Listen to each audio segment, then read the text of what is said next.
Hello বন্ধুরা, আজকে আমি এসেছি শ্রীরামপুরের একটি অনেক পুরনো মন্দির, যে মন্দিরটি প্রায় 400 বছর পুরনো। এই মন্দিরটিকে ঘিরে রয়েছে অনেক ইতিহাস। আজকের ভিডিওতে জানবো এই মন্দিরের সেই ইতিহাস। তো তার আগে জেনে নিই আপনারা এখানে কিভাবে আসবেন।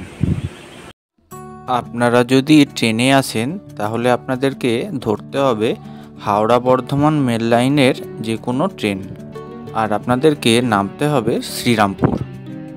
শ্রীরামপুর স্টেশনে নেমে টোটো স্ট্যান্ডে গিয়ে বলতে হবে জলকল মাঠ যাব, আর এই হলো জলকল মাঠের মেন গেট।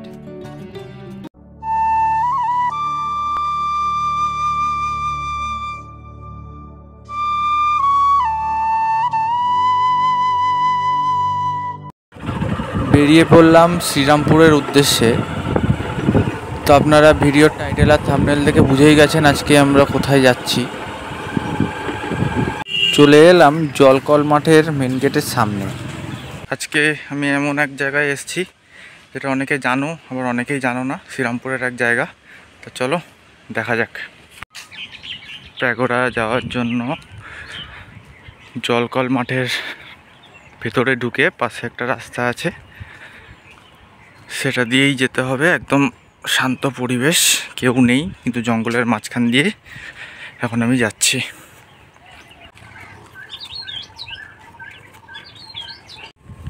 তো চলে এলাম হেনরি মার্টিন প্যাগোডার ঠিক সামনে। তাহলে চলুন জেনে নিই এই মন্দিরের ইতিহাস। গঙ্গার ধারে এবং হাওড়া জলাধারের প্রাঙ্গণের মধ্যে রয়েছে একটি পুরাতন আটচালা কাঠামো। আমার পেছনেই দেখতে পাচ্ছেন এই প্যাগোডা। এই প্যাগোডা কিন্তু আগে রাধাবল্লভ মন্দির ছিল। 1677 সালে রুদ্রনাথ পণ্ডিত নামে একজন পুরোহিত ও তার অন্যান্য শিষ্যদের সহায়তায় তৈরি করেছিলেন এই মন্দির। মূর্তিটি স্পর্শ পাথরে খোদাই করা হয়েছিল। একই পাথর থেকে আরও দুটি মূর্তি তৈরি করা হয়েছিল। সেটি হলো খড়দাহের শ্যামসুন্দর এবং সাইবনের নন্দদুলাল মন্দির, যে দুটি রয়েছে উত্তর 24 পরগনা জেলায়। সম্ভবত নদীর ভাঙনের কারণে মন্দিরটি পরিত্যক্ত হয়ে পড়ে। পরবর্তীতে 1764 সালে কলকাতার নয়নচাঁদ মল্লিক একটু দূরে একটি নতুন 60 ফুট আটচালা মন্দির নির্মাণ করেন, এবং তখন থেকেই রাধাবল্লভ এবং রাধিকা দেবতাদের পুজো করা হয়ে আসছে। 18 শতকের মাঝামাঝি সময় পুরাতন আটচালা মন্দির পরিত্যক্ত হয়ে গেলে রেভারেন্ড ডেভিড ব্রাউন এটি কিনে নেন। সেই সময় শ্রীরামপুর ডেনিশদের শাসনাধীন ছিল। বিখ্যাত ধর্মপ্রচারক হেনরি মার্টিন কয়েক বছর ধরে এখানে বসবাস করেছিলেন। তিনি এই মন্দিরটিকে একটি খ্রিশ্চান চ্যাপেলে রূপান্তরিত করেছিলেন। পরে এটি হেনরি মার্টিনের প্যাগোডা নামে জনপ্রিয় হয়ে ওঠে। পরবর্তীতে বেশ কয়েকটি গির্জা প্রতিষ্ঠার সাথে সাথে এই কাঠামোটি তার গুরুত্ব হারায় এবং এটি আবার একটি নির্জন স্থানে পরিণত হয়। ওদিকে হেনরি মার্টিনের প্যাগোডার কিন্তু বেশি দিন নিঃসঙ্গ থাকতে হলো না। স্থানীয় সুরিরা এটি দখল করে নিয়ে বিদেশি মদ তৈরি করতে শুরু করলো। তাদের তৈরি তৎকালীন সুরার নাম হলো প্যাগোডা রাম, যা খুবই বিখ্যাত হলো এবং ভারতের অন্যতম প্রাচীন সুরা বলে বিবেচিত হলো।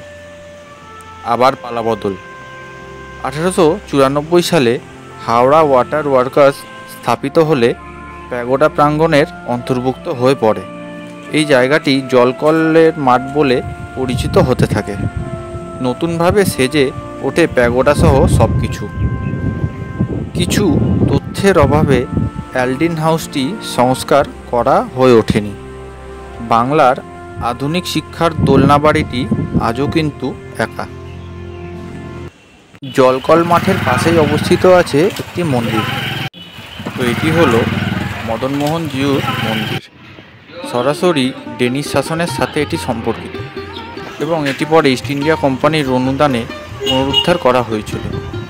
মন্দিরে মদনমোহন জিউয়ের বিগ্রহ শালগ্রামের সঙ্গে ভক্তি ভরে পূজার্চনা করা হতো।